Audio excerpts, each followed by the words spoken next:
Epson L3110 guys. Yung dalawang indicator niya, lights indicator niya ay nagbe-blink. Yan. So, ang makikita natin yan sa laptop natin ay paper jam error.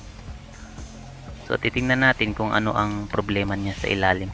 Bakit siya nag-paper jam? Nag-blink siya. Error siya, fatal yung kanyang error. So, unang-una, kailangan natin buksan sa ilalim. Tanggalin natin yung mga screw at saka itong scanner niya sa ibabaw. Yan. So, malinis na siya. Pwede na siya nating tingnan. Tanggalin yung lahat ng cover para makita kung anong nakabara sa ilalim.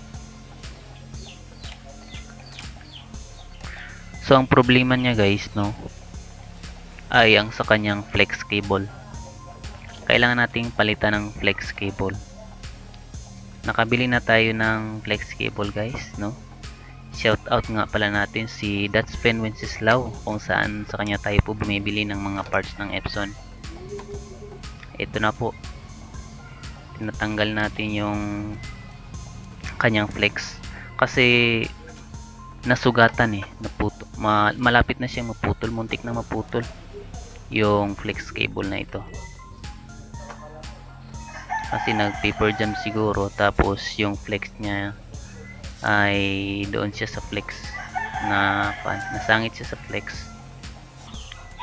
Ito na guys, no. So tatanggalin natin yung flex at papalitan natin ng bagong flex nating binili online.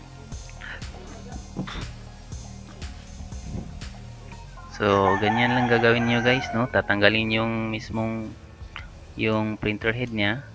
Yan. At saka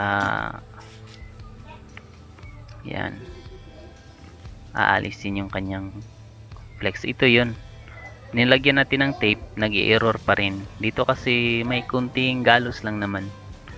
Yan, kunting sugat, pero isang wire niya kasi maputol, mag-i-error na siya kasi nandyan yung kanyang sensor yan, para sa kanyang sensor. Ilagay natin yung para sa kanyang sensor. Ito, napalitan natin ng bago, no.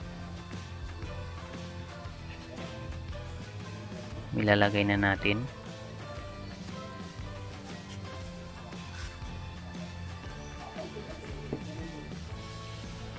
Medyo pahirapan lang yung paglalagay ng kanyang flex cable. Ayan, so okay na siya. Ibalik na natin doon sa kanyang tinatakbo-takbuhan guys. Yan. Ibalik natin.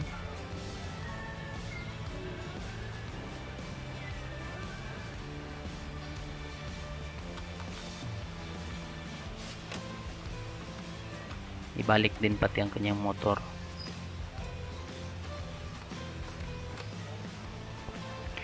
So sa mga paper jam po ng mga Epson, lalong-lalo na itong Epson L3110, napakaraming problema niya sa paper jam.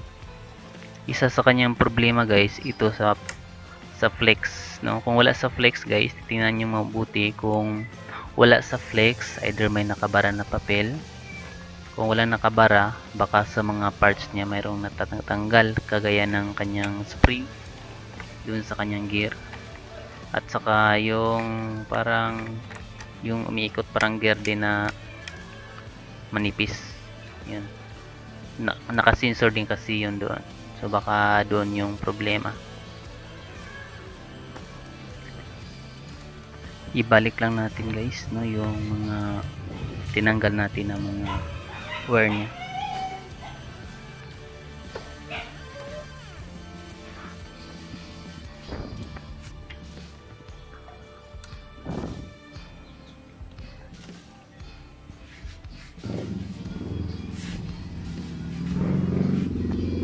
Madali lang, no, palitan yung sa Epson kasi kapag sa ganitong printer, hindi katulad ng sa Brother. Ang Brother ay pahirapan yung pagtatanggal ng kanyang mga parts.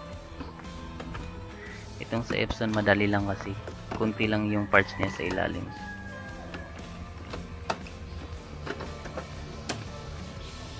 Ito, susubukan natin ngayon mag-on. ito naka-on na siya, naka-green. Yan. So, para mag-test print tayo, ilong press lang natin yung power on at saka yung cancel button. I-press natin together. Yan. So, nagkaroon na siya ng print out. Nag-print na siya. Hindi na siya nag-error. Pinalitan natin ng flex cable. So, yun lang yung kanyang problema, guys. Kung mayroon kayong mga katanungan guys sa Epson printer, kung may sira ang inyong printer, inyong mga printer, may diferensya, pwede kayo mag-comment guys at magtanong sa ating channel, kasi marami na tayong mga printer na inaayos guys. Baka mayroon tayong maitutulong sa inyong problema. Muli guys, maraming salamat guys. Huwag kalimutang mag-subscribe at saka i-like, i-share na din yung ating video guys, para makita at mapanood ng mga iba.